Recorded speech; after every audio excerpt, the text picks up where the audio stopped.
Láàróyè Èṣù, láàróyè Èṣù, láàróyè Èṣù. Ẹlẹ́gbára o Èṣù, jẹ́ n ráyè ṣòro. Ẹlẹ́gbára o Èṣù, jẹ́ n ráyè ṣòro. Ẹlẹ́gbára o Bàbá, jẹ́ aráyè ṣòro. Ẹlẹ́gbára Èṣù, jẹ́ n ráyè ṣòro.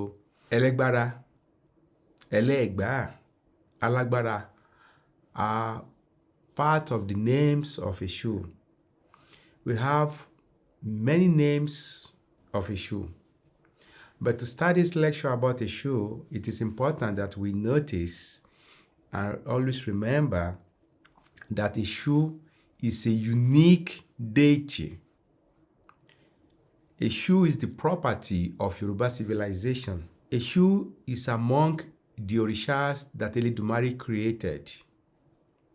This means that Èṣù has nothing to do with the concept of Satanism, with the concept of devil, with the concept of sin, good or bad, and it's impossible to associate or to establish a parallel between Èṣù and other religion.